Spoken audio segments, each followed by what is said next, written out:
Oh, can you see me? Oh, there we go. There you go. How you doing, man? Very good, man. How are you? Pretty good, pretty good. Blizzard today. Lizard today? Blizzard. Blizzard. Blizzard. Oh, okay. I thought you said lizard today. Oh, I was no. like, you well, can lizard any day. Any day is lizard. Yeah, lizard. Blizzard today, though, yeah. Oh, damn. Wild, man. Did you get your furnace figured out? Or what? Yeah, I got my furnace back going. It was pretty rough 3 days of sitting in my room with a space heater. And I actually just got a puppy 2 days before that. Oh, yeah. It's gonna be, that thing's going to freeze. Yeah, so it was a little bit scary. And I had a couple people coming in and out trying to fix a 30-year-old furnace in this old house. Right. And the clock was ticking because a couple of days later, it was going to be 29. I think a little bit colder than that. And it was a little bit, the clock was ticking, but they fixed it just in time. And now I'm happy to join you on the wonderful podcast. That's wild, man. Yeah, I was just thinking about you and that blizzard last week, and I was like, oh my God, it's going to get crazy here too. And like, it was not crazy in California. There's all this hype around this blizzard coming. Not blizzard, but like crazy cold rainfall. front. Yeah, very cold and a lot of rain. But we didn't see. I don't know. It's fine. It's fucking kind of hot today, actually. Like, to be perfectly honest, it's a little warm. So I feel bad. I know. I feel bad, and for you, and I'm thinking about you. But I've been recording this whole time. Kevin Basko, thank you for coming on the podcast, man. You are highly requested. No problem. Oh, really? A few people have asked for you. Yes. It's just been me. It's been me just commenting under false names. False names, false YouTube, other YouTube channels you have? Yeah, it's all my burner accounts. I actually do have some weird YouTube accounts about. I used to post a crazy. You know what crazy bones are? No, what's Crazy Bones? They're like these. They're these things. In the early 2000s, they were like kind of like marbles. But they were little figurines that you get in these packs, kind of like Yu-Gi-Oh cards. You get packs of them, and you like flick them, you collect them, and you play a game. There's a whole thing. Yeah. There's a whole culture behind it. And last year in my boardom, I started buying on eBay unopened packages of the original ones, and filming unboxing. I have a couple Crazy Bone accounts on all over. On some people have found them on different platforms. I love my Crazy Bone fandom. Oh man, but that's been how I. I love it, man. Hey, you never know with those things coming. Like everything's making its rounds again. Those could become valuable, man. That like Pokemon cards, yeah. Pokemon I have some in my parents' basement. The Pokemon card trading world is about to blow up. If you listen to Gary Vee, he's been saying it for the last 6 months. Yeah, it's like the GameStop stock shit. It's all coming. Everything is just the nerd culture has gold in it. Are you involved in any of that stock drama? Do you have any money into the market at the moment? No, I don't. I'm not really. I'm honestly still very confused about what's happening. But I know that I do enjoy Reddit occasionally for just for the entertainment of it. You know, not for the conspiracies or the craziness of it, but I like the fun of it, the funny parts of it and whatnot. Right. But so I kind of was watching it unfold and then watch it kind of like what happened with the Capitol thing. Like I was watching the news and it's weird how when you watch something live like that, you see the ripple effect of like everyone around you start to talk about it. Right. So it's like occasionally you could be in the right place or right time where you're seeing it unfold. And I felt like I was starting to see the GameStop thing happen. Like I saw people posting about it and then it became everywhere. It just became this big thing. And I still don't understand it, but I know that it's I feel like I'm on the side of the people with the GameStop though, right? I mean, the people in we have to be. I mean, they're just sticking it to the billionaires. It sounds like it, man. It sounds these billionaires, they place bets on companies to fail, which is one, fucked up. Two, they're like selling shares that they don't even own. It's like they're lending these shares and selling it to someone else, and they have to pay back the people they lended at the value it's currently at. So if it goes down, sure, I'll give you a few dollars when you've sold, and I'm making $20 off it when I only have to pay you back $2.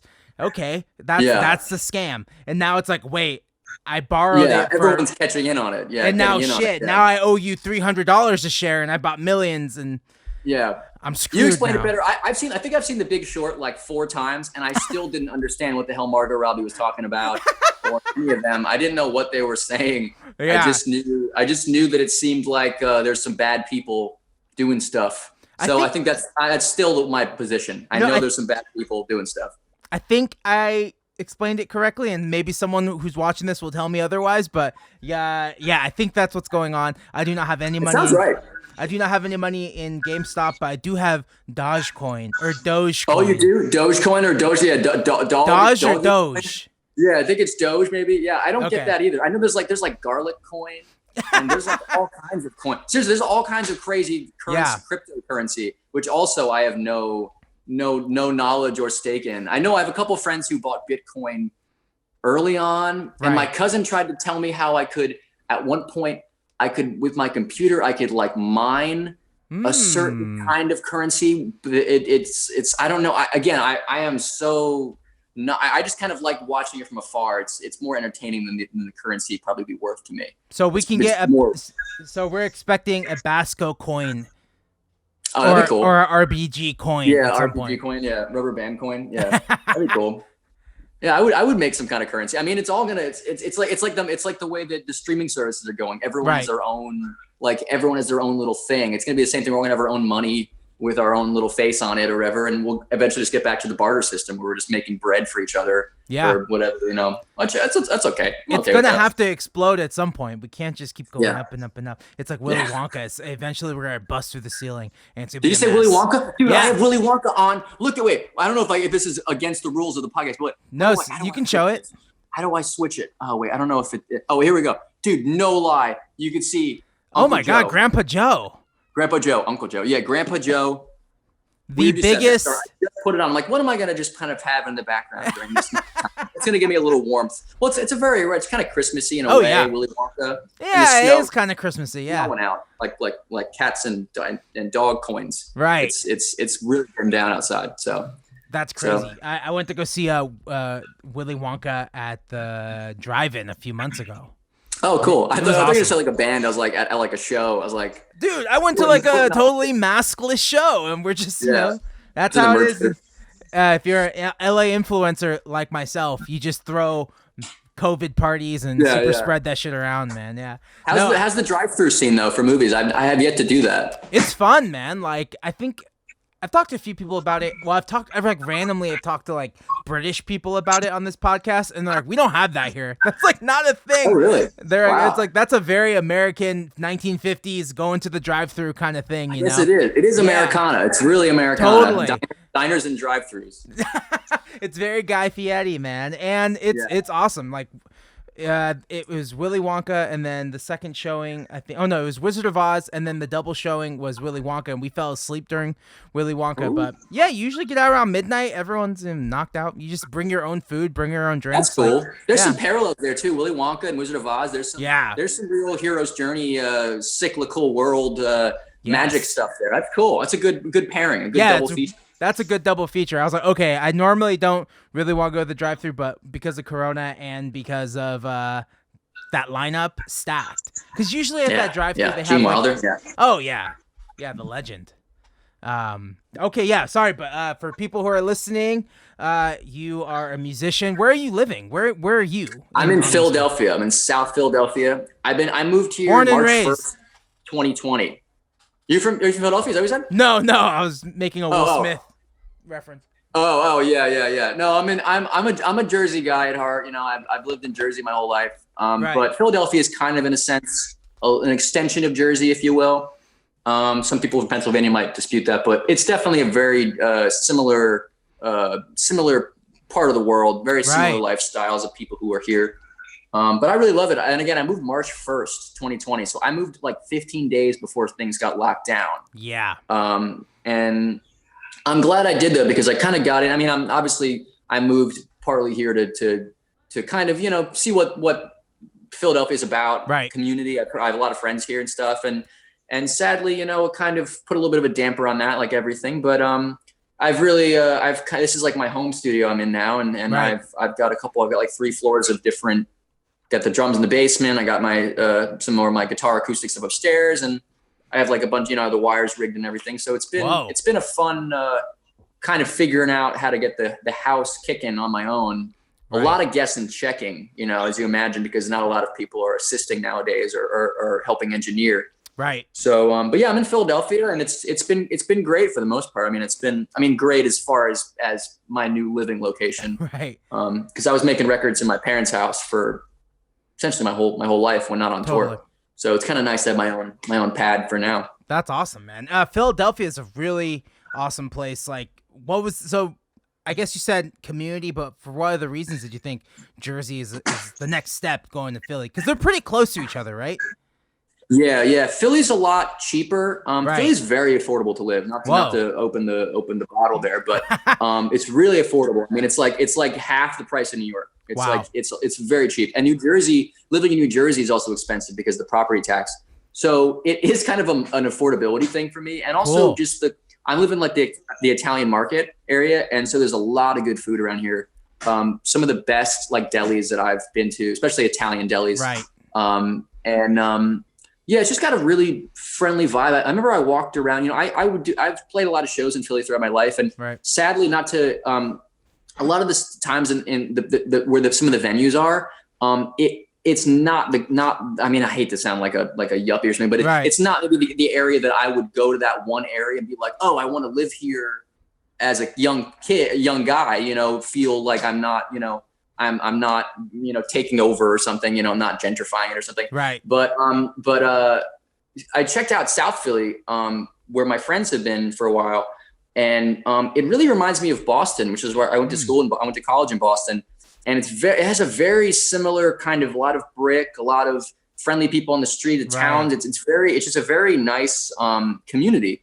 And I think it's just one of those things that at a certain point, I was like, that seems like somewhere that seems not too crazy far. So I love LA. I've been really thinking about getting out there at some point in life, but New York or Jersey to LA is quite the jump. I know some people I have a couple of good friends that moved from New York to LA in the last year. And obviously they're loving it out there. And I'm a little bit envious because I am a huge LA fan. Right. As far as just like, what's the phrase? What's the phrase I'm thinking of? Just what's the word I'm thinking of? Not health of living. What's the word I'm thinking of? There's a phrase. A quality of living? Quality of life. Yeah, quality of life. Yeah. Everything about it. You just feel a little brighter, and just obviously the weather and the food and everything. It's got a good atmosphere to it. So I really miss LA, but Philly's got something about it that speaks to the New Jersey part of me. Right. And that's why I call my studio Historic New Jersey, because I kind of bring New Jersey with me wherever I go. Like if I move to Nashville, I'm still going to be Historic New Jersey. It's just these are all Historic New Jersey recordings in my mind. So it's kind of the same idea, where it's kind of, I can go to these places and maybe still bring a little bit of what I've, where I'm from with me, which sounds a little corny, but no, man, I completely get it. Everywhere I go, people ask me about Santa Barbara almost everywhere I go. So I'm like the fucking ambassador, whether I want to be or I don't want to be. So I completely, you got to be proud. I mean, and I wasn't always like that. Like I remember I went to Boston when I went to school, and I remember very clearly. I said, I met some kids, and at school and at Berkeley, there's a lot of different people from all over the world. And I remember I met one kid from Oregon, and I remember I said Oregon. Yeah. And everyone laughed at me. And I'll never forget that, just because I felt like so uncultured in that moment. And I remember feeling like, oh man, I feel like such a Jersey suburbs kid. but then I started, when I joined Foxygen, I started to tour and see the world. And for some reason, like coming back home I felt more proud. And people that I met when they heard about New Jersey, and they would, pair kind of the same things about like Bruce Springsteen and the boardwalk and all these things. And it kind of made me feel a little more proud of it in a way that I didn't really feel. I mean, going to college, like everybody, you want to kind of reinvent. Maybe you want to try to branch out from what you're used to or what you're known for. So slowly I kind of readapted myself to being a rekindled love of my home state. But Philadelphia is really, it feels like an extension of that, which is what I really like about the town. Yeah, Philly's awesome, man. I think we played Philomoka. Have you been there? What was it called? The Philomoka or Philom. It's like the museum of or the mausoleum of contemporary art. Yeah. Totally. That's cool. That's awesome. What area is that place? What area of town is that? Do you know? I think if it's a museum I'm thinking of, I think it's like northwest, I think. Yeah, possibly. I think it is. I've only played the ones I've played in Philly so far. Boot and Saddle I played, which closed down sadly this year. Or last year closed down. Underground Arts is great. Union Transfer is great. I think the Electric Factory, I think it's in Philly, I think. And then there's another, one of my first ones in Philly was at this place called Ortlieb's, which is a small jazz club. Oh yeah. It was one of my first Rubber Band Gun shows, and we played it with Spencer Tweedy on the drums, and we toured with Jungle Green, one of my friends' bands, and that was a really fun time. That was like my first Philly show with my own band, and I mean, sadly, I didn't really get a chance to obviously play any shows last year. I mean, no one did, but so I haven't really got a chance to feel the ground, and sadly, a lot of those venues are not coming back the way they should, or haven't been supported. Like, Boot and Saddle being probably the biggest to kind of have to close the doors. So, I mean, I have some friends. West Philly is a little more, even more of like a younger college town area, and there's a lot of DIY spaces that are going to open up. People I know in that area are talking about how the game's going to kind of change when things start to open up again in terms of what will be available, and they talk about it in a more optimistic way than I've even thought about it. Yeah, what's being said? What's the vibe out there on the? I guess just the DIY. Yeah, I guess just the DIY is just going to be even more the norm. I mean, obviously, it's pretty common across the country for underground venues and stuff, but I think it's going to become even more to the forefront of where people will be going. Even maybe bigger bands and things. People will be coming by that usually play places like Boot and Saddle might be playing house shows. And that could be a really good thing for a lot of ways. I mean, obviously in a world where things can be, somewhat safe, I mean, I mean, in the future where things, I don't really like to think about a world where everyone's wearing masks or like everyone's in their Wayne Coyne bubble. Like, I get that's kind of cool. And I get that. But like, I'm kind of personally like holding out in my brain about when I feel really enthused about it until we can do it in a way that's not quite as compromising. Right. Obviously people want live music and I get that. When we get to outdoor shows, I think stuff like that's going to be easier and stuff, but I'm really like in my brain, like, I just really want to get back to where we can get close and sweaty and, all the shit that I kind of hated, all the shit that I genuinely hated about live shows for so long, like going to festivals and just being like pushing people off of me and like beer slamming me. Like, I think a lot of people, I kind of am, kind of craving that interaction now. That's kind of, I guess, how it goes, Yeah, I think it's crazy. It's just like, if you do a house show, no one's going to follow a protocol. Like, you hope people do that. Yeah. And so it's like, if there's going to be house shows and there's going to be this big movement of house shows, like, everything needs to be like almost fully back to normal, because people are just going to slam in a fucking garage. And but I do see venues going like half capacity. If it's a 300 cap room, maybe it goes to 150 with masks. I could see that happening. And then festivals, I think festivals will be back before anything. Outside in the sun with the vitamin D. Some people are talking about it for this summer, and in my head I'm like, it's a little too soon for my comfort. I mean, I guess the vaccine's gonna roll out, but I mean, there's nothing wrong with it. But just in terms of like me being excited personally about it, I spent like a lot of the last 5 years touring. Right. And so I kind of last year was going to take a break anyway. In my head, like I was just going to be like, okay, I want to focus more on the studio stuff, the production side. And, when things start to, this was even before COVID. And I really wanted to take a breather from that lifestyle, especially going to Europe. After a certain amount of time of going to Europe, it's just like, I'm tired of all the currency switches and the different languages and not knowing how to do anything. Even going there for like the 5th or 6th time, I just like, there's something about it. I'm just like, every time I go there, I'm like, I really love America. That sounds terrible. I love Europe. I love Europe. It's proud. Touring, hey, you're proud to be an American, where at least you know you're free. It's just really hard to tour in Europe. I mean, the shows make it all worth it, like anything, you know. I mean, it's worth it. But the lifestyle of touring in Europe in a van, and you don't really get to see the cities much. I mean, it's just it's hard, and it's worth it. It's great, but it's also it's stressful, and it's kind of like it's usually colder than I would like. Have you if had? I go somewhere, I want to go to like Japan. Somewhere. Yeah, have you had the time to go to Europe or any of these other places without touring? Have you gone to any other state in America without touring? Like, I think about that all the time. Like, I haven't gone anywhere if it wasn't for the purpose of playing music. Yeah.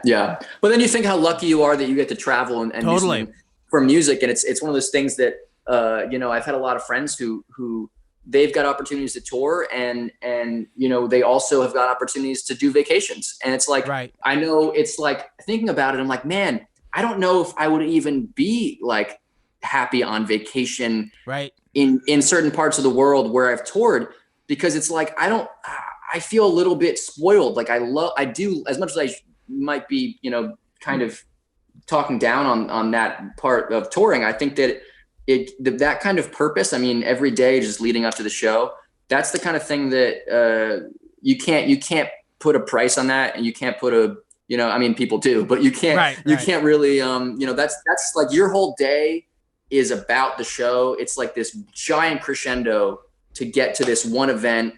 It's like a movie. I don't know. It's like your whole day is just thinking about this event, and when that event happens, your whole night's just coming down from it. And I think that's something that's, I've, like everybody, kind of take for granted that kind of lifestyle in the last year. But I think everybody coming back to it, when we get it going again, I think people are going to have more appreciation for it. I think that's kind of something that everyone's taken away from it. Like, when I get it again, when we have parties, I'm going to hug you so tight, man. I'm never going to let go. Like that kind of shit. We're all going to at least know what we lost for a little while. There were all these jokes leading up to New Year's Eve about it's going to be the Roaring 20s. And it's like everyone had a Roaring 20s theme for New Year's Eve. And I was just thinking, like, be careful what you fucking ask for. Because leading up to the Roaring 20s was some dark shit. And unfortunately, this is our dark shit. So if we can get out of this, then this is dark. Yeah. If we can get out of this, dark, then the next... it could be so much darker too. No, yeah, absolutely. I shouldn't say that. I probably shouldn't say. What I'm saying is that, like, if we can get out of this, then we're going to have some real fun in the next couple years. And I'm very excited. I feel like there's a light at the end of the tunnel, and I don't want to hear another band bitch about touring ever again. It's like, hey, man, some of us like it. If you don't like it, don't go. Yeah. You don't have to tour. Yeah, no, I agree. Yeah. No, I agrre. I think people will again, they'll know by the end of it if they really enjoyed it. By the end of it, or if they want to do it. Right. So yeah, I mean, it's certainly woken me up. Sure. It's done things to me. It's done things. It knocked me on my ass, like a lot of people. So I definitely am excited to do it when it gets rocking again. Yeah, you said you spent the last 5 years touring. You were supporting Jackie. What other projects were you in? You were in Foxygen for a while. We did Foxygen. I've done a lot with. We did a lot with Jackie. We did probably like 6 or 7 tours. Yeah. We toured with Wise Blood. We toured with Mac DeMarco. I did a couple of tours with Lemon Twigs. We toured with Adam Green in Europe. With Jackie opening for the Lemon Twigs. Yeah, with Jackie. Yeah, and Jackie. I mean, we've been fortunate enough to have some of what I would consider for that last few years, some of the in my opinion, some of the best opening slots. Those are awesome. In terms of being an indie band, I mean, obviously people like Mac, I can't imagine a more just a better experience opening the stage and letting things, opening up the night. And also the Twigs, Alex Cameron, Molly Birch, and Wise Blood. I mean, these are some of my favorite artists. So we've been very, very, very privileged to be able to get those opening slots. And then the Foxygen stuff, I mean, that was right out of college. Rado asked me to join Foxygen. I was on my way. I was graduating in 2 days from Berkeley. And 2 days until graduation, I'm walking to the Career Development Center to get try to get a job teaching in New York, because that's where I was going to move with my girlfriend at the time. And walking there to get a teaching job, Rado texted me, "Do you want to join the Star Power Band?" Which ended up being 3 to 4 years of work, like 3 to 4 years of touring, maybe three years.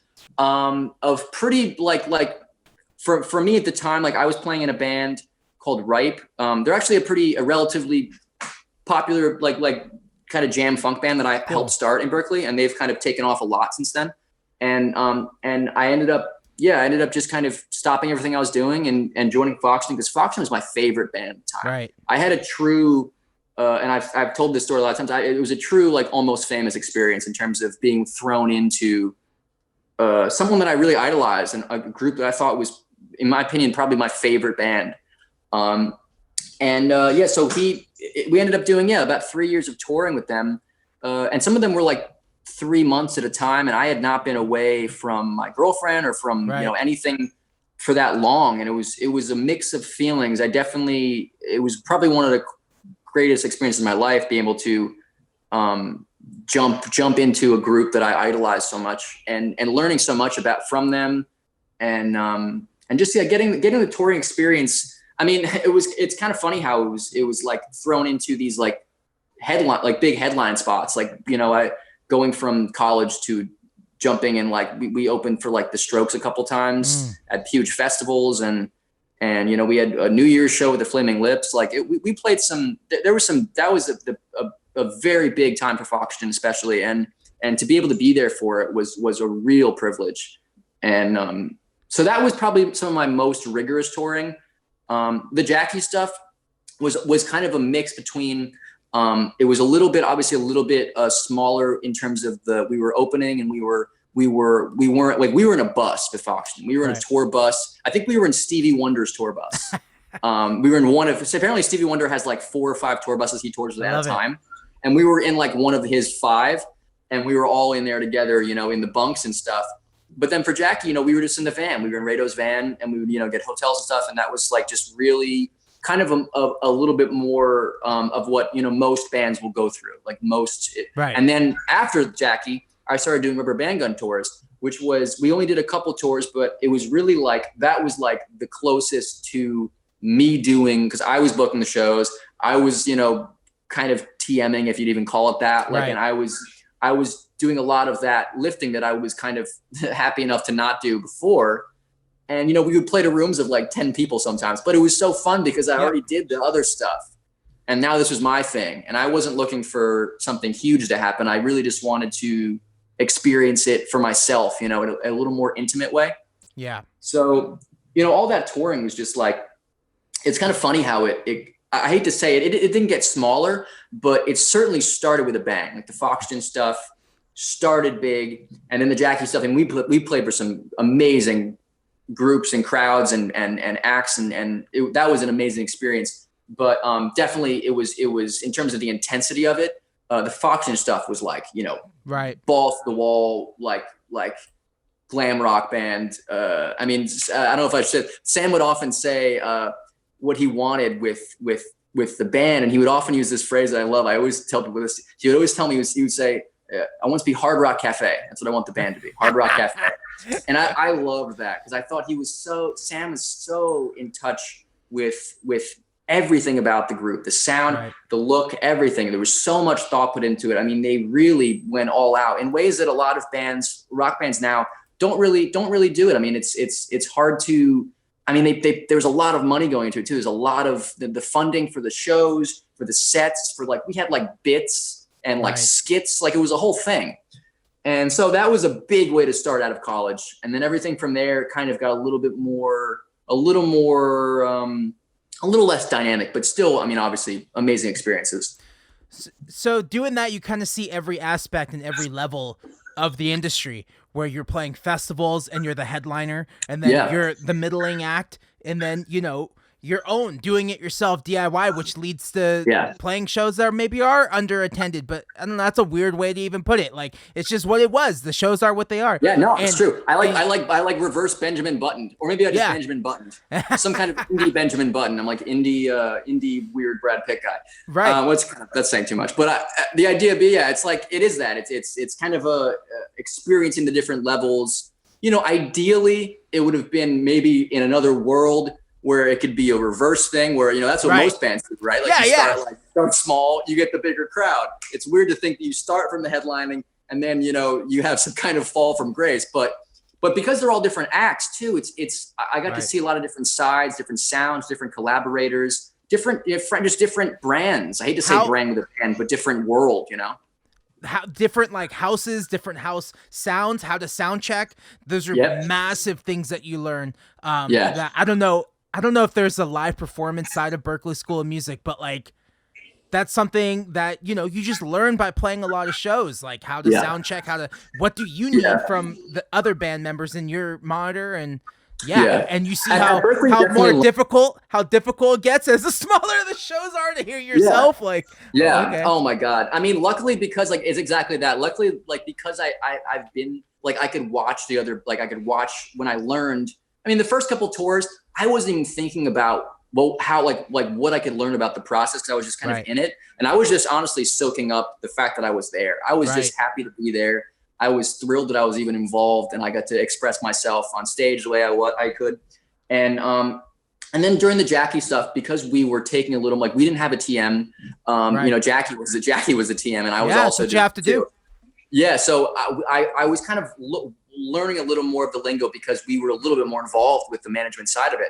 You know, I was starting to see a little more how the sausage gets made, and eventually then for the RBG tours that were, you know, really small DIY things, and we did have some great shows, but there was a sense of like wonder to it that was really amazing, knowing how big it could go, like knowing that like it's like I could see the roof because I was there.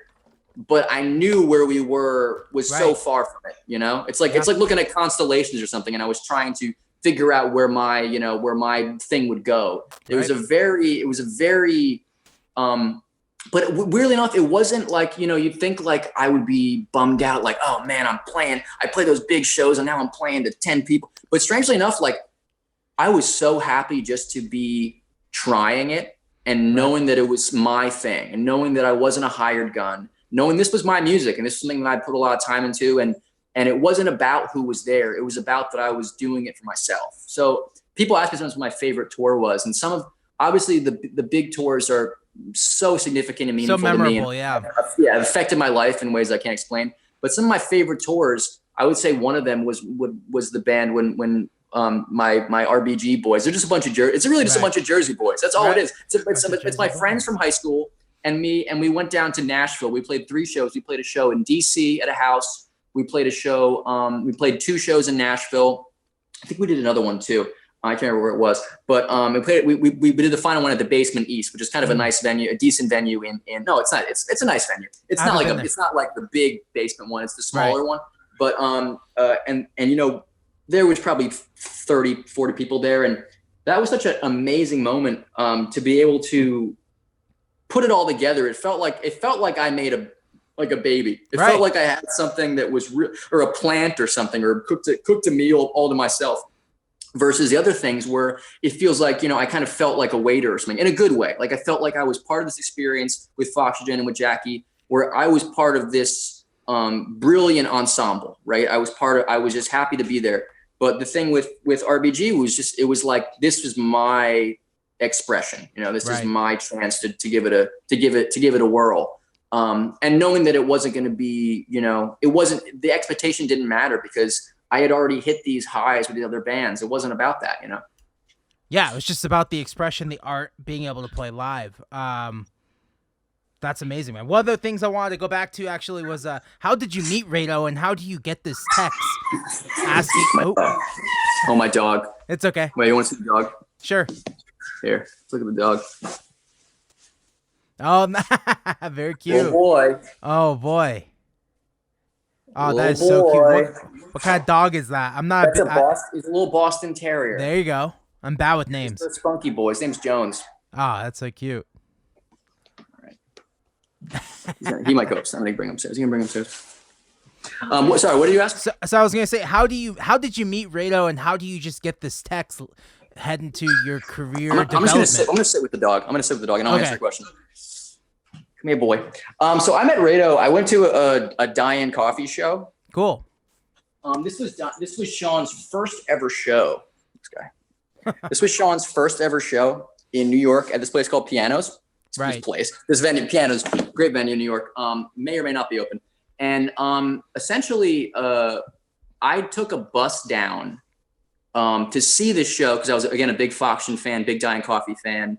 I took a bus down from Boston, like a 6-hour bus, terrible, like mega bus. You know, I used to do that a lot. Really crappy trip, you know, takes forever. And I got there just for that show. I skipped all my classes. Right. And I saw Rado at the bar at Pianos. And I approached him and I was just like, Rado. And it's something it was just this thing. It was this thing. And Rado's told me it just felt like we knew each other. That's very classic. We had this very, and that's still how I talk to him. Like we had this very, very, very good rapport with each other, very quick with each other. And we talked about gear for a long time that night. And he was like, yeah, let's grab lunch tomorrow before you get on your bus. So we went to the next day we went to this diner, and I was like kind of nervous because like this guy I really looked up to, and he was being way nicer than I ever thought a musician would be, right? Who I idolized, especially someone who's like in a sense my contemporary, like only a couple years older than me. And yeah, so the next day we got lunch, and I essentially told him, because I started Rubber Band Gun about 2 months before that. And I had a couple demos that I sent him. And I was heavily inspired by cassette recorders at the time, right, and multi-tracks, because at Berkeley, nobody's using tape. Nobody uses cassette machines. Nobody using Porta Studios. Everybody's using Pro Tools, and they're, you know, big studios with the glass where there's, you know, the artist is behind the glass and the engineer's on this side of the glass, and you don't cross, you know, it's like I'm exaggerating this. There's a pretty big division in terms of the jobs you have. Not a lot of people were doing DIY recording. I mean, they were, but it was like laptop Ableton stuff, you know? Right. But nobody was using tape, and nobody was really thinking about it in the way that I was really drawn to. So I started sending him demos from cassette machines that I was using at the time. And he really took to them. He really saw the songs for what they were, which was really awesome, because I was sending them to some friends who, being at music school, couldn't get over the little bit of hiss that there was. I mean, I had some friends that were very supportive of it, but others that were like, hey, I'll help you make it sound better, kind of thing. And I'm figuring myself out. Like, I'm figuring out how to do it myself. Like, I love collaborating, but like, I also, you know, I like doing it myself. And then how old are you at this point? I'm at this point, I think I'm 21, 22. Yeah. You're figuring shit out, dude. Like, yeah. I mean, I went through a lot of my life, kind of I mean, I did some stuff in high school with some Porta Studios, which not cassette, it's like digital Porta Studios. Right. But I was always trying to be like, I want to be a songwriter, and there will be someone who will know how to produce, record, arrange, all that stuff. And at a certain point going to Berkeley, I realized that I joined a band where there were 9 people in it, and 9 music school kids, all very, very smart. But at a certain point, there were a lot of cooks in the kitchen, you can imagine. A lot of people trying to get what they want out of a, you know, a 9-way split of a pie, you know? And at a certain point, I was like, it doesn't feel cohesive anymore. It feels a little bit, just from my point of view, it feels a little bit like we're compromising at every turn, which is fine. And the stuff was great. But as someone who I started to want more. So that's what really kind of started the me and Rado interaction. Was I was really just trying to get his opinion on what I was doing, and to let me know if he thought that there was something there, because I really held his opinion at such a high regard. So he was very supportive of it. He was supportive also of like equipment that would really help based on what, you know, music that we had very similar taste in music. And he's always been he's always the guy, and you know, that Rado, he always knows a band that you don't know that he's happy to share. He's happy to tell you about it. And he's happy to, like, you know, help you, you know, find something new. Cause he's like he's an audiophile. He's a real music nerd, and to the core, in the best way.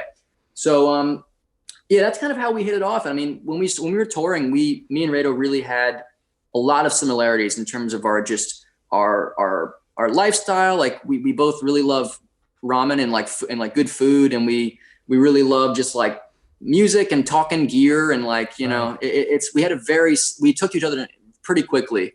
So we became pretty close over the years, and we really, we really. I like to think that we push each other. He probably pushes me more than I push him, but we have a really fun work. We've done a couple records together that have been really really fun. And he's probably the only person so far I've actually let produce me. Not out of me not wanting to work with people, but just out of seeking people out and people seeking me out to like collaborate. And most of the time when people want to work with me, they're not necessarily interested in the production side of it. They want me to do that. But Rado, being the production whiz that he is, and he's been in with me since kind of the beginning of what I've been doing. So he really understands the kind of, I hate to say the brand, but he understands exactly what I want with it, and the kind of point of it. So he really gets that. And that's why, that's why I love him. So are those records out, the ones that you've worked on together? Yep. There's one record called Girl Cop, which we did. Oh yeah, I listened to that one. We did that in 2015 or 2016 after Foxygen touring. And then I sat on it. I actually pitched it to labels, and he pitched it to some labels, and nobody really wanted it because it's kind of like a cop opera, Meatloaf-esque, mixed with a little Beach Boy stuff. At the time, it just wasn't really what I think people wanted, and that's cool. I mean, just at the time also, the labels in general in like 2015, 2016, I feel like maybe it's naive to say, but it feels like there's like a million labels now. It felt like at the time there were like 10 labels. Right. And now there's like a lot of people that I would never have even thought of. So that was when we made one also 2 years. I keep saying last year. I keep forgetting it's not 2020 anymore. I know. We made one 2 years ago, 2019, during the RBG 25 challenge, and we made one that was with the Lemon Twigs and with Sam France and Jackie, and this was kind of a fun collaboration. It's called Cash Is Out. It's unreleased it was on Bandcamp. It's going to be out with a label, my first label release. Oh wow! Later this year. It hasn't been announced yet. Through the label. Are we allowed to say it then? I mean, it's fine. It's fine. How long until this comes out? What's tomorrow? Tomorrow? That's fine. Yeah, okay. No, it's fine. I won't say. It's fine. I mean, people are wondering about it. It's okay. I mean, it's gonna be announced in the near future, so it's okay. Okay. But that record's gonna be out for physical at some point soon. Right. Or at some point this year, which I'm really excited about because I have yet to have any. I did a tape run of an album I did with this label called Windspear. Really great. Really great. Oh yeah, I love Windspear. I love Windspear. Yeah, we did a release of an album called Making a Fool of Myself. That was probably back in 2014, 2015. And that was an EP I did with them that we put out on tape. So this will be my first like actual vinyl release, and I'm pretty psyched about it. Can we say what label is releasing this next? Yeah, I'll say it's with Earth Libraries label. Okay, cool. Earth Libraries. I really love Earth Libraries. They've actually signed a lot of records that I've made with people in the last few years. A couple of records in mind, the Star Moles records they signed. They signed this record by one of my friends, Al Heaney, with his name, Essential Forever. Really amazing, like Phil Spector, Wall of Sound, like Dio kind of vibe, like really cool stuff that they're going to put out with him. What's his name? Al Heaney, Heaney. Yeah, the band's called Essential Forever. Okay. Really cool. Essential Forever is really cool. That's going to be out probably before my record comes out because they've been in the swing and talk for a while now. But that stuff's really cool. We produced that record in my parents' basement 2 years ago, and I also made a record with Sam France that I'm probably one of my favorite records I've made.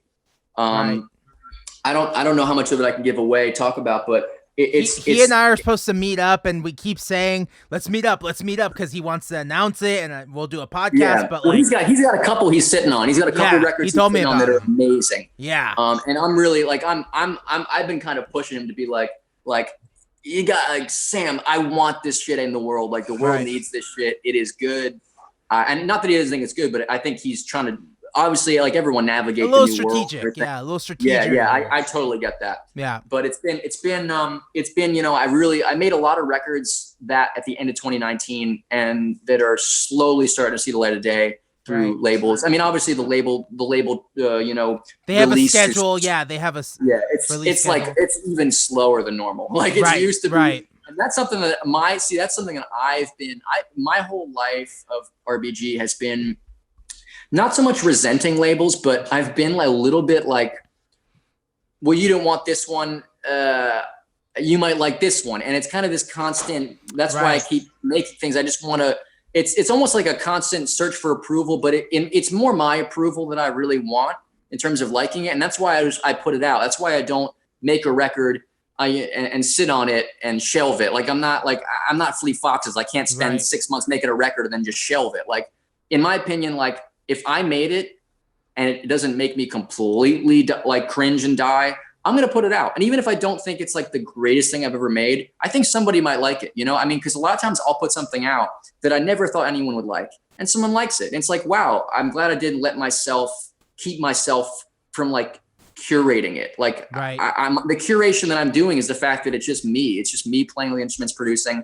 You know, I don't have to. I'm not going to piss off my bandmate. You know, it's me. So at a certain point, like I'm not trying to make this like airtight discography that every record is every song. Like I've welcomed the fact that there are many songs and records that a lot of people won't like, but I think there's a lot of ones that they would like that they may not have heard if I let myself keep myself from putting it out. That's why I love Bandcamp so much, because Bandcamp has been probably the single greatest tool to my career in terms of quickly putting it out, letting me recoup the money, most of the money at least, and letting me, you know, kind of put it in my own words too, like having a platform where I can write about it and share it, and, you know, having a domain that I'm not paying for. It's like, it's kind of like priceless. Like if I had that in high school, or anyone did, you know, I feel like you'd feel like you could, it's almost like a diary entry. It's like you can keep putting stuff out. So that's kind of that's a big RBB. Oh, sorry. You say? So yeah. So the idea of making records and pitching them to labels, it's like trying to get your music out there and express yourself. Like, and I've had a lot of no's. I've had many no's in my time of my career pitching records. Like, is this the birth of the RBG 25? Just kind of like trying to pitch records. Okay, no one wants it. Fuck it. Let's just drop them. Well, the RBG 25 started with Rado. Essentially, Rado. This is how it started. If you want to hear a little history of it, yeah, let's do it. We were at my parents' house staying. We were on the Jackie tour for the Lemon Twigs, and Rado. We're looking out at the pool cover in my parents' backyard. We're looking out the window, kind of just both peering out at it, almost like something out of like National Lampoon's Vacation. Right. When we're looking at the pool, it's like raining on. It was raining on the pool cover, and there was a specific sound, like a sound of the big drops hitting like the cover, like the kind of, you know, rubbery cover. Right. And I was thinking, man, that would be a cool sound. I should make like a weird soundscape album or something. That was such a dumb comment. And Rado said something and then something else. I don't remember what it was, but then he says, you should make like 20 records this year. You should just make a lot. Like you should just make like a lot of records. Yeah. And at that time I was already putting out like probably 3 or 4 a year. And I remember we were driving then to DC, and it became this kind of like, it started as like a tweet. Like I was just talking, we decided to go 25 because it just sounded like a big number. Huge and number. It seemed like it'd be too much of it'd be a whole thing, you know, like, and it became this very like amazingly entertaining thing for my year. Like it made my year. And this was a year when we were already touring a lot. But what was great about it was that I would go on tour and then I'd come back and then I would have all this kind of pent up energy, like ready to write. And a couple of those records I released on the 25, I would write in a night. Like I'd come back, I'd get off the plane, I would pick up the acoustic guitar, and I would literally just I would just sing something. Yeah. I would sing, I would write a couple words down, and then I would improvise the rest of the song, the rest of the lyrics. I would just get like, you know, an A section. And then I'd write the chorus on the spot, and I would write the bridge definitely on the spot. Almost every bridge I've ever written in RBG 25 is written on the spot. There was no preconceived thought. And so that was a lot of the 25, but there's one especially called, what the hell is it called? I probably should. It's called like, it's like a man in his late 20s. I don't remember what the hell it's called. It has a picture of me with a Lilo and Stitch hat on it. And that record was really special for me. That was where I really started to feel like not only was me having this 25 challenge just a fun thing, but it was really like helping me in like an educational way. Like it was giving me not only an incentive to write, but I was getting better. I was getting better at writing. I was getting better at recording myself. I was getting better at because I wanted there to be 25. I wanted them all to be a little different flavor.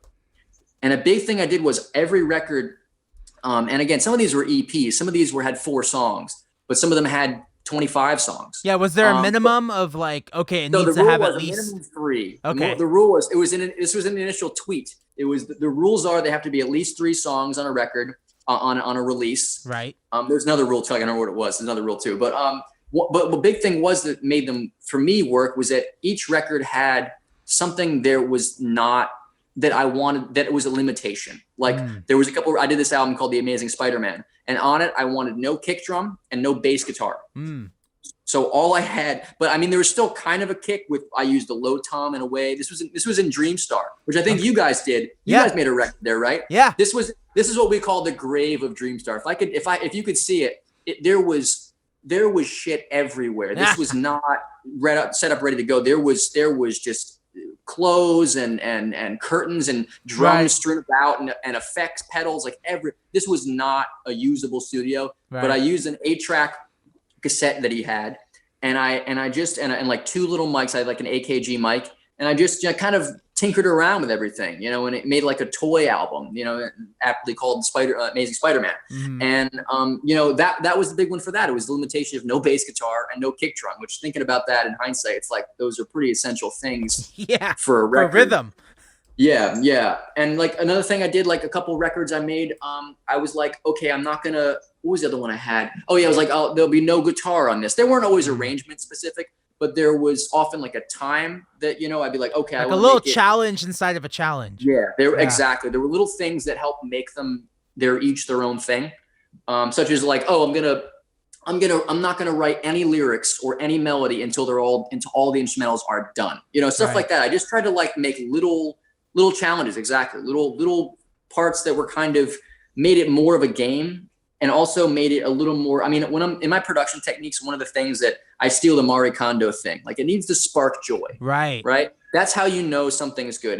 It's a very, you can't even describe it when something works and something doesn't. And sometimes when you try to plan things out too much, it fails. Or not even fails, but it doesn't give you the magic that music needs. You need to have something that just has that spark, that real feeling that is indescribable. The magic of music, So it was constantly a search for that spark. Like what is that? What is that thing I need? And that was a big thing that I think I took away from that challenge and brought it into my production techniques, and again, that challenge really, if I recommend people, if they want, maybe not the, if people want to try the RBD 25 challenge, I implore you to try it. It will help well, I've been teaching some lessons on songwriting and production, and having people write a song every week or write a new song, knowing that you're going to show it to somebody, knowing that you're going to have to workshop it, really puts a fire under your ass to make it something better. And that's a really, really good tool for writing, especially if you can crank them out with a little bit of regularity. I went through, before some of the touring, this was in 2018, I think. I stayed at my friend's house. I went through a bad breakup, and I stayed at my friend's house for a couple months, and I tried to write 5 songs a week for a couple months. And I did. I wrote a couple hundred songs, and I ended up demoing probably 60 of them. And you could find those on my Bandcamp they're called RBG 6 demos. There's 3 volumes of them. I think there's probably close to 30 or 40 songs there. And those are all demos I did of the 100 plus couple hundred songs that I wrote when I was there. And that was intended, those songs were intended to be recorded professionally by Rado. Only one of the songs made it out off of that. And it's the title track, Cash Out.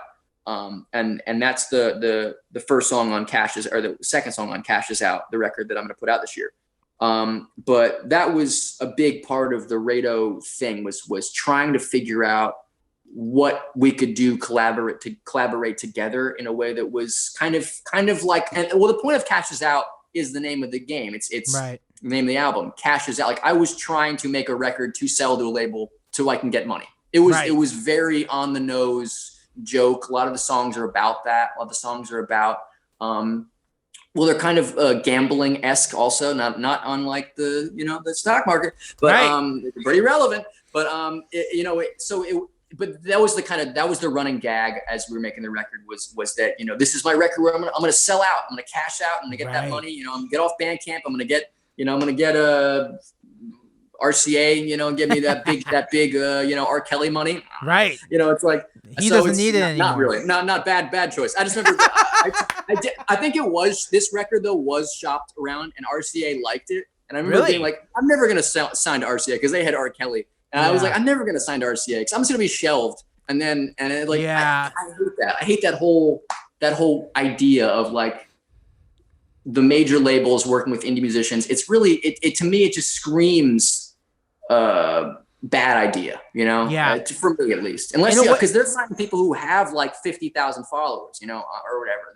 And there's the people that are going to maybe help them out. But in a way, it's you're almost set up to fail if you go to a major label so early or so quickly. Like it's just the way the music industry works, where they're investing in you and they put all this money into you, and then it's like, will this record make us our money back or even break even? And then they're like, we don't know yet, so we don't know what to do with you yet, so here we're gonna put you up on the shelf, and when we figure it out, we'll let you. And then you're sitting around like, what the fuck's happening to my career? That seems terrifying. And I mean, I'm already a little bit scared. The point is to release the music. We want to hear it. Like that's why I'm a big believer. That's why I get a huge dopamine rush from releasing music on my own through Bandcamp, not waiting 10 months for the press cycle, not waiting for the pressing, not announcing the single and then the video. Like I'm going through that because I think this album deserves it, in the sense of that's why I made it. Like I made it to be put through the machine. Like I wanted to try to put something through the sausage maker and see what comes out. But knowing that I make enough other things that's not going to be my be all end all record. Frankly, I still don't think it's my best record I've made, and maybe not. I definitely the best record I'll ever make. But it was made with the intention of being put in that environment, and I do want to see what happens with it. And I'm very happy to do it with a label like Earth Libraries, who's been very vocal about their support. They've been very, very into the community that I've been in. With people like I have this great friends in Chicago with the Jungle Green crew. And some people I've met, this guy made a record, Jake Elijah, who made an amazing record with me. He's putting that out probably relatively soon. That's one podcast listener should check out. It's called Little Errands on Earth Libraries. Really great record we made. It's a really cool album.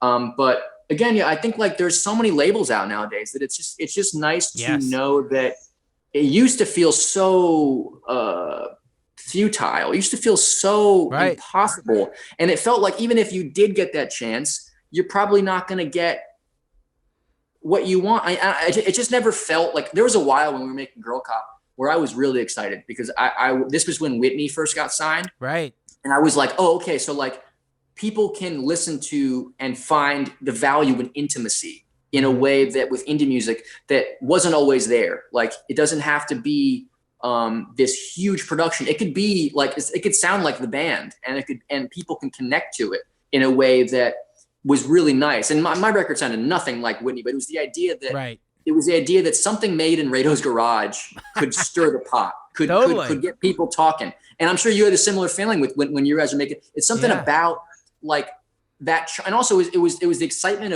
of how we work with Rado, which is the excitement of hearing things come to life in a way that has that spark.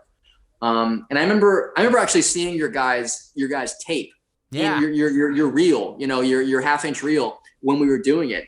It was that I saw you guys' reel. I saw Brad Oberhofer had a reel. Right. I saw Whitney's reel when I went to Whitney's reel. I remember when we went back to do another single with Rado. I saw Whitney's reel. I was like, oh, there you go. Yeah. And I remember Ryan Pauly. He had that LAPD reel. Right. And a couple other people too. But it was really, really cool to see. I think Al Cam actually had one too. But there was some real magic in that garage. And I really think that it's like, I don't know. It made it feel like anything could happen. I think that's what records are the best part. I mean, I don't know about you, but when I make a record, like the best I feel is when I'm making it and it's like starting to come together and you're starting to hear it come to life.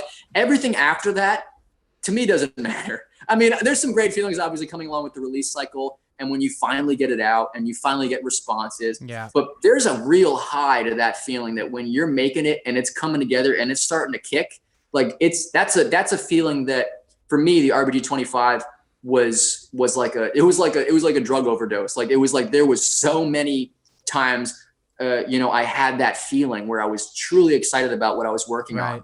It made me realize that there's so much to be felt in the process, more so than obviously the politics of it. I mean, that was never a question. Obviously the magic is in making it, but it became so clear that year that the process is where it's at. It's really where it starts to feel life-giving, Yeah. So with any drug overdose, there's always a come down. Is there a fucking come down when you make 25 records in a year?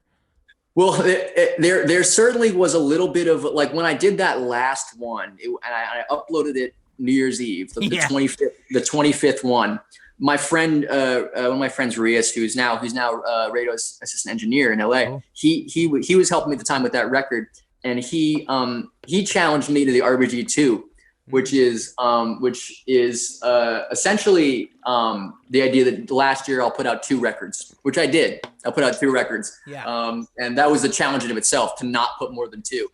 And there was a time though after that where I was really feeling, because I didn't make, the next record I made was this record called Adventure, Violence, Scary Images, which is my last record I've made so far, my last original record I've made. And that one came out in October. I self-released it. And it took me a while though. Like, it took me a little bit to figure out what I wanted to do with it. And what ended up being with that record was figuring out the sound of this house. That was what the thing is. And I think this is exactly what we were talking about before, where it's like, there needs to be some sort of, not so much a challenge, but there needs to be, I don't know if I even say a theme, but there needs to be some kind of, rules put in place that give you an incentive to really dig into it. That way it's not just just like, oh, this is my next record. You think about filmmakers who they're like, Paul Thomas Anderson, like, he's like, oh, I'm going to make this another Valley record, or I'm a Valley movie, or I'm going to make this record, I keep saying record, movie about Phantom Thread, like about, courtier culture. It's like having these directions that you can really stir yourself in, and like essentially putting a frame that you can fill. Like setting the frame, setting the size of the canvas, so to speak.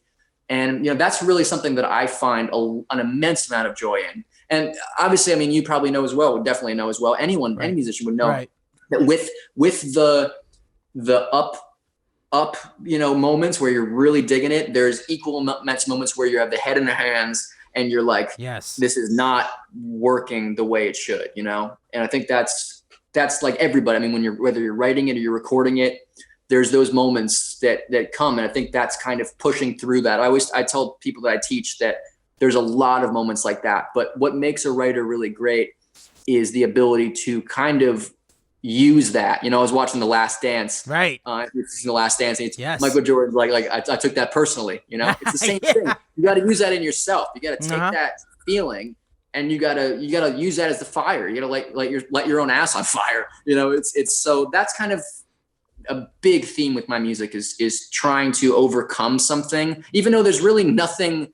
There's nothing that I'm incredibly privileged in what I've been able to do. Right. So I'm not fighting here from poverty. I'm really trying to fight my own mind. I don't know. I can't really figure it out, I guess. I'll know in 20 years. Ask me again in 20 years. Yeah. Well, that's amazing, man. What's that feeling like of, working on a record and having, even if it's not your record, but having a label interested in some, it's like, do you feel a sense of pride when a project that you worked on gets signed?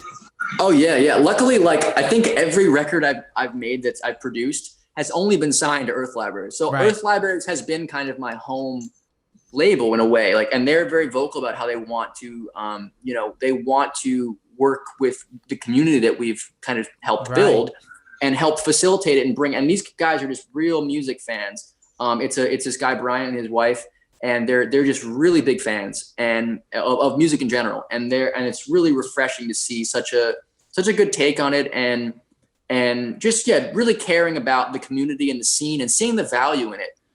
So every record I've made so far has gone with them. But when I first got the word that they wanted to sign one of the records I made, which I think the first one might've been that Essential Forever, Al Heaney's record, which I loved. That was a really nice feeling, because again, it was like everybody, you know, in the music industry, whether you admit it or not, you're searching for some type of validation, right. You're searching for some kind of check mark, whether it's from your heroes, whether it's from your friends, whether it's from a label or a fan. You want somebody to tell you it's good.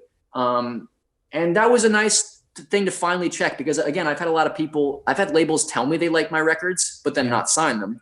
Right. And that's nice. Like, I get that. Like, I do appreciate that. I'm not just being like, well, you know, screw you. I don't, you know, if you're not going to sign me. I get that labels have politics. They have brands they need to fill. They have boxes and categories, genres, styles, looks. Like, there are so many things that they need to find perfect. And the culture, like, what is relevant now? You know, that's a big part of what some of the themes I wrote in my last record were about relevance and about what is that word mean? Like, what connects with everybody? What's the zeitgeist for? Like, what is all of the, you know, there's so many genres. Are songs still relevant? Is Burt Bacharach still relevant? You know, is Elvis Costello still relevant? Like, what speaks to people, and who's to say?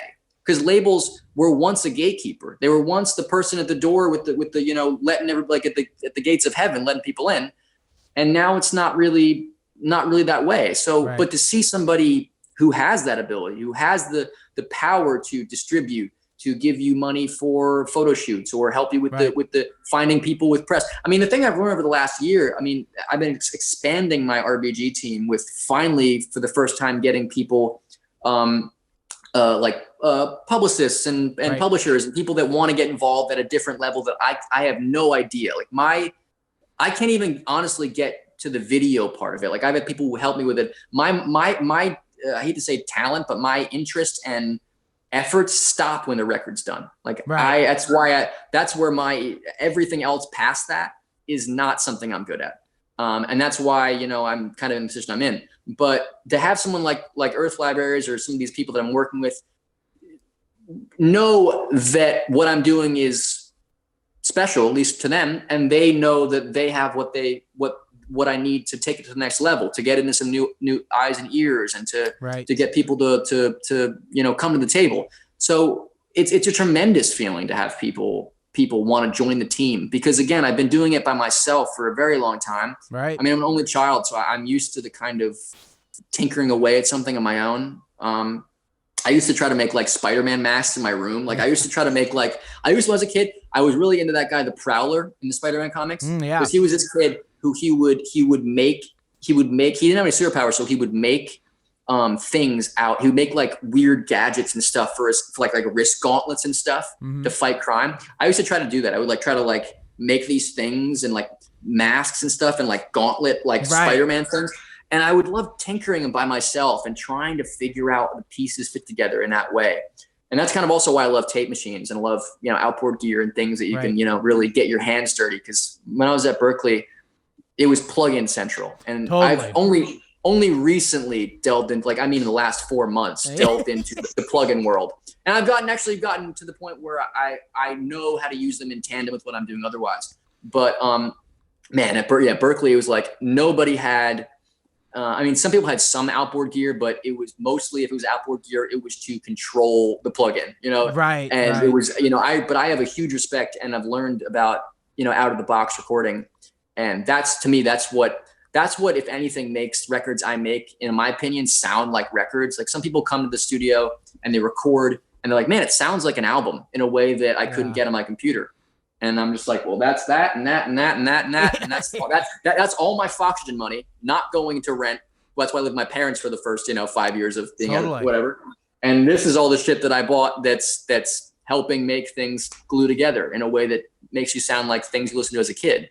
So then you're investing in yourself. The money you made from the Foxygen money, obviously it gave you an opportunity to buy these things that will make you money again. Like, that's a massive investment that you did to yourself. And at the time, it's called betting on yourself, kids. For anyone listening, you have to bet on yourself in these moments. Yeah, and I thank God I did, because at the time, the prices for a lot of this equipment was half. Right. Like now, I bought this tape machine here, this 16 track for $500, right. And I see them now online for about 15, 13, 14, sometimes more. And I bought it from this divorce guy, and I remember he was so happy to get rid of it because he needed the money. Yeah. And I've made most of I've made all the records that have been signed on this machine. I mean, I've never made a record. I made a couple small things, but never like a real record that has not been on either this machine or my cassette recorder. It's always out of the box. And like I said, just recently I've started to figure out how to do like stems into the computer and like figure out how to, you know, just for my clients mostly who want a little more flexibility. But yeah, exactly as I said, it's investing in myself. It's betting on myself. You know, it's knowing that I love this stuff, you know, and I wasn't really trying to throw it away at the time for independence. Like a lot of people to try to get like an apartment in the city or something. Like I was really tempted obviously to like get out of my parents' house and like, try to be a, you know, a 20-year-old or mid-20s person like everyone else and have fun time. Instead, I bought this shit and I stayed in my parents' basement. But I don't regret any of it because again, it's this stuff. I mean, while I'm gonna have to maintain it, it's to me, it's more than the sum of its parts. Like what you can get out of this stuff. And I've always had a big, you know, me and Rado shared this kind of legacy complex where we're very concerned not in a, you know, worried way, but very focused on what we're going to leave behind. Right. What kind of records we're going to make, what our Wikipedia will say in 50 years, you know, like what our discography is going to say. That's a big motivation. So I see this stuff and I see potential for something that's bigger than I could really think about, you know, or helping somebody else make a record that they would never think about. And, you know, one thing I pride myself here also is we have very, very, not to do a little promo, at the studio, we have very affordable rates. And I don't rates that I don't want to even mention here, but we don't charge hourly or daily. We charge by the song and by the record. So that way we can really take time to get it sounding right. Because when I record something here with people, I really want it to be something that I would be proud to call my record. And I know before I said that I would release anything, but I more so mean that it's the bar is pretty low then I guess, but I really want it to be, you know, I want it to be something that sounds like a record. That's my biggest thing. I'm always like, I want to listen to it and I want it to be like, this sounds like an album. I think that's a big kind of hard to describe thing. But again, it's that spark. It's that Marie Kondo, you know it. You know it when you hear it. If it sounds like an album, it sounds like an album. How exciting, man. I completely agree. And I have some questions from the internet. Oh, yeah. Yes. Okay, let's get into these questions. We actually answered a lot of them. Yeah, I feel like we touched on a lot of bases, but yeah, let's go for it. Let's go. One album you're jamming out to right now. What album? Record? You know, I've been really loving Elvis Costello recently. Yeah. Obviously, Armed Forces is amazing. I've been listening to that one. I think it's called Get Happy. The big one with the colorful. I mean, he's just so good. I've been watching his music videos too, and if you get a chance, people watching, watch Elvis Costello's like the Get Happy videos. Like there's one for like High Fidelity. They look so modern. Like they look honestly like they look like they'd be. Like a very modern band. You know, they're very, very also like for Oliver's Army, I think it's called. Like there's some ones that are just, you watch and be like, man, this looks like an indie band. Like, and this was in this was like 79. Just the way that the camera cuts, the way that the shots are, they're like silly, you know, it's like bands on polyvinyl would do that. Like it's very, you know, very cute and, you know, indie, but it's very vibey and the songs are obviously amazing. I mean, he's such a great songwriter. Right. Yeah, absolutely. Polyvinyl. Well, I was gonna say, one thing you said when you talked about your interest kind of stops at the end of the record. One thing I would recommend and that I wish I would have done when I was younger was get into videography. Just having an idea of like and setting a brand for what you want visually. Maybe you just end up shooting your own music videos, which is what I've taught myself over the last year. Yeah. And I've had some collaborators. I picked up video editing way faster than I picked up Pro Tools. It's like a lot easier than music. Unfortunately, Well, do you edit the videos for this too? Yeah. Well, I don't really edit. I just kind of. Well, yeah, I guess not. But like you do some of the whatnot. Yeah. Fixing the color and syncing the audio. Yeah, that's all. That seems like I have not picked up. Like I looked at iMovie like once, and I was like, I made like a slide for my like grandpa's funeral, and that was like the extent of my like iMovie knowledge. Right. But man, I think it is a world I want to get into. I've been lucky to have some collaborators that have been very knowledgeable. We made this video for this song called The Electric Slide, and they did an amazing job on it, and it really made me feel like. I mean, not that I could do because they had like nice equipment and shit. Yeah. But I was like really inspired that like hearing my music in that way. For a while, I was honestly so against music videos for my music because for honestly, I would make an album and then people would be like, well, where's the video? And I'm like, I just made this whole thing. Like, you can't just be like, well, where's the important visual? It's like, no, just listen to it. Right. And like it. But now, obviously, as I'm getting older, I obviously see the value. And I think I was very stubborn at the idea that the audio wasn't enough, Right. Yeah, I've released an album, and then 6 months later, I put out a video. Everyone's like, this is awesome. What album is this on? I'm like, are you fucking kidding me? It's just like, it doesn't, I don't know. There's something about the video that people just love. And I've learned as soon as I got that message, I was like, okay, let's buy a camera. Let's do this shit ourselves. Like, same thing, betting on myself. Maybe more video gigs come along. Maybe they don't. Maybe I just bought this camera and I started a podcast. I'm like, okay, it's all coming together now. Like, let's do something. But yeah, absolutely. Okay, let's move on to another. Can you show us how to do the electric slide? Oh no, I don't. That song. See, the thing is, that song just made me laugh because it was a song about a dance that like I was laughing at how many songs like that Drake song like slide. Right. Yes. Like all these songs that tell you what to do, but like the electric slide, like there's already a dance, but in my song, it's like there's no like you could do what you want. There's no dance. It's like it's like a bad instruction. There's like they're not telling you like the bridge. There's a vague instruction. But it's supposed to be confusing. And that's also the atmosphere of which it was created. I mean, this was like a mid-COVID song. Right. I just wanted a little spark of happiness. And the idea of naming a song after a song that already had a dance kind of made me laugh. It's like I redid the Cotton Eye Joe, but it sounds nothing like that song. Totally. And the tempo is too fast for it. It's not really the same thing. Like, so yeah, there's no dance for it. Did you think about doing another challenge during COVID? Because now we have extra time on our hands. Like, well, not necessarily. The challenge has been living my life and paying rent. Right. That's the challenge right enough. Yeah, absolutely. It's been surviving in this climate. But I mean, I'm trying to keep the creativity flowing at a time when obviously, for a lot of people, it's getting a little bit stagnant. It's getting a little bit hard to find something to write about that's not just loneliness. Right.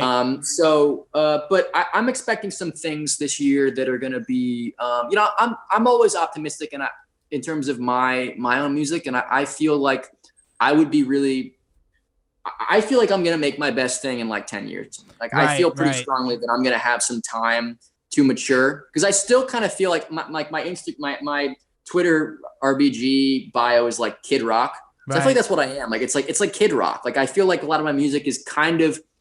I played this really quickly. I played this show with my friends Gabriella Cohen, incredible songwriter from Australia. She's so good. And we played a show, and she was one of the first artists who watched my band live, and then immediately got it. She came up and she's like, "Oh, it's kind of like a cartoon, right?" Or it's like something like that, where she used the word cartoon or like or along those lines. Right. I was like, that's it. It's like there's a juvenile aspect to my music that I really loved about bands like Foxygen, bands like MGMT, bands like the Lemon Twigs, obviously. Where I mean, I do it in a little more of a self-deprecating solo guy way. Like I don't have quite the, you know, also the partnership that those bands have. Those bands have incredible collaborative partnerships, like the brother aspect or the friends. Like I'm kind of doing it on my own in a way that puts me in a little bit of a different, like Peter Ivers world or something. It's a little more on my own. But so that's kind of I don't know. I got off a little tangent there just telling that story, but I do that sometimes. But I know I really like the idea of these little challenges keeping going. But I don't think I'm gonna do another 25 right away. Right. Oh man. Okay. Someone asked, does Kevin like hair metal? Yeah, hair metal's cool. Yeah. Sure. As I'm getting older, I'm realizing it takes more energy to not like something, than to like it. Yeah. And I feel that with movies. I feel that way so strongly with movies. Like people can get such on a high horse with movies, or like Marvel movies. I'm like, I just love. Like there's something to love about it. And if you're like, I'm gaining nothing by saying this doesn't make my list of greatest things. Like, what am I gaining? And I realized when I was in college, honestly, I was really like pessimistic about modern music. Like this was when maybe like people like I don't know, maybe before trap. This was like when music was like, I got a little more EDM, a little more like that style. I was so pessimistic about the direction of music. And at a certain point, I realized I'm like, you know, it's me losing out on this. Like the artist is not doing anything wrong. They're making music they like. It's me that's not in on it. It's me that's not getting it. Right. So what do I have to gain from deciding that this isn't something I can like? It may not be the thing I want to put on in my free time, but music, movies, all these things, it's like, there are things you can like about it. If you meet it in the middle, if you even meet like a quarter of the way, you can find enjoyment out of it. And there's no point of not finding enjoyment out of you know, media and art. Like just try to find something you like about it, you know? Yeah, totally.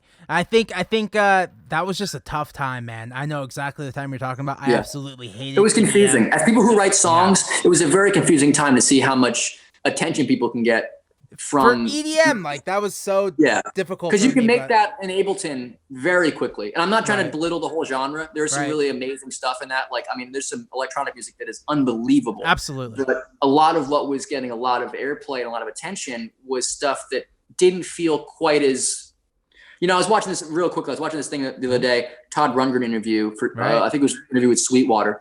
And he was talking about how there's always been these big swells and dips in music culture. Like, you know, before the Beatles, there was, you know, like I don't remember the names, but there's some really crappy pop acts. Right. And it was Beatles, big swell. Then after that, it dipped back down. It was like, I don't remember what the genre was, but there's nothing creative. Then as far as he's concerned, there was progressive music, which was a big influencer thing. And after that, there was like disco, which was a big dip down, according to him. Then, you know, everything four on the floor, everything kind of like the lyrics not having any depth. Then that's what he described.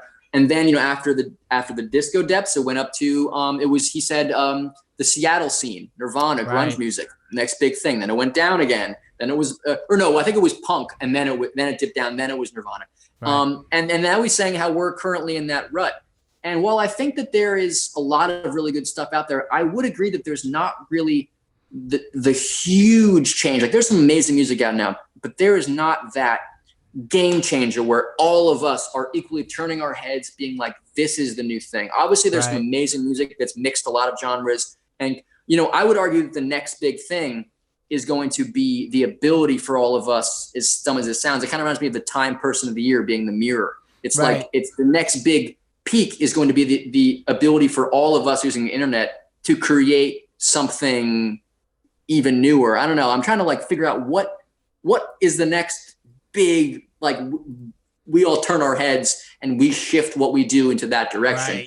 I don't know. You know, I don't know what it's going to be. I also think this is such a weird time where can one thing do that? Because there's so much space. And, you know, that's where my ego has changed so much over the years, that it's like, oh, I'm fine with that band, even though they're not my thing, but there's enough for everyone to eat.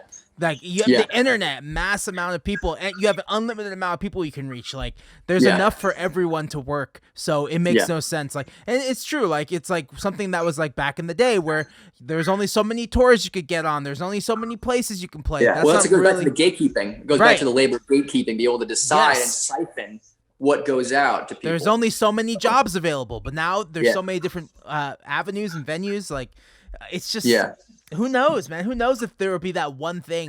It's like, if something that blows up on television, well, I don't watch TV. How am I supposed to know the big event on TV happened? Like, there's just so many different places. Like, well, one thing that I think is true, and this is something that a philosophy I live by, is the fact that, in my opinion, songs will not go out of style. True. And when I mean a song, I don't mean like a vibe. I don't mean like a an ambient shoegaze vibe. I think there's a place for that. But a song, like John Bryan has made some really great things talking about how, you take a Nirvana song, you take like something like Lithium, right? You play that on 20 different instruments, and it will sound as beautiful as it would in its original state. Right. Whereas bands like, this is not to diss them, but like Led Zeppelin, they're more performance pieces. You go for that specific sound, that specific performance, that specific attitude and vibe. You can't necessarily, you could have other covers of it, but that's what you go to the table for. And I think a really great song, you like a great, like Burt Bacharach or classic songwriters, I think if you heard some of those songs today, they would still be relevant. They would still have weight in a new way. And I think that's why a lot of great songwriters that are still making stuff, while it's hard to break through to younger crowds in some ways because there's not like a vibe there. Right. I think people like the Lemon Twigs, in my opinion, people who can write masterful songs. I'm even having trouble naming like a lot of bands nowadays who still think about songs that way. Not thinking about the vibe, not thinking about the production, thinking about the song. Thinking about lyrics, melody, and chords. Right. Being this core thing.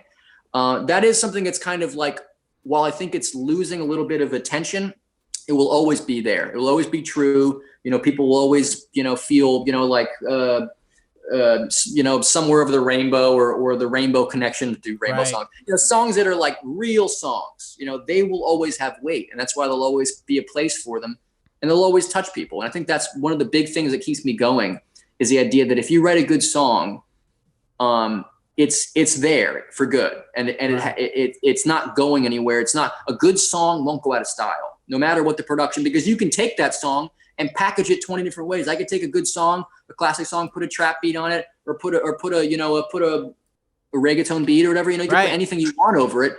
A good song is a good song. So I think that's kind of personally what keeps me feeling optimistic about the future of music and like where genres can go. Is that a good song can last, can last long after anyone is, gone. And that gets back to the legacy complex. It's like the same idea. It's like, that can be your big thing, writing that one, even if it's one that makes it through. So. Right. I agree, man. Well, this is awesome. I just want to say thanks for talking to me, Kevin. I hope you're doing well. Thank you, Ruben. Thank you, man. It's a privilege to be on. What's the best way for people to support you right now? Check out, I have a pretty good deal on Bandcamp. You can get, I think it's my 45 plus releases. I think it's like $15. Oh my God. Yeah. And I would recommend people do that. And I would recommend, if this is coming out, tomorrow, before Friday, I would recommend, please, maybe purchase it on Bandcamp Friday, because I get more of that money. That'd be great. There you go. Also, just show your friends. I have so much stuff. Make playlists. There's so much music. There's so much shit to dig through of mine, that it's like a weird, bad record collection. There's something there you're going to like, though. There's something there you're going to like. It's like the dollar bin at the thrift store. That's exactly what it is. It's the fucking dollar bin, Ruben. And you gotta dig in there, and there's going to be something. It's going to be worth your while because it's cheap, it's affordable, and it's going to be your thing. Nobody really knows about it, so it'll be our little secret kind of thing. I love it. I love it, man. Well, I'm excited. Right. I can't wait to dig through that bin. I have been prepping. I have been listening to you prepping. No, man. I appreciate it. Thank you, man. There's so much, and I love it, man. Yeah, there's a lot of it, but there's a good best. People who want to take an entry also, I would recommend on my Bandcamp, there's something called the Best of the RBG 25. Oh. Which is essentially is 25 of the best songs from that year. Rado helped me curate it a little bit. Cool. Sam France did the album cover. Cool. It's a very great mix of songs from that year, and that's a great place to start. So anybody wanting to look for a great place to just like delve into RBG 25, the Best of album, which is only on Bandcamp, is definitely worth checking out. Oh yeah. Well, sweet, man. Thank you so much. Sounds good, buddy. Thanks so much for having me.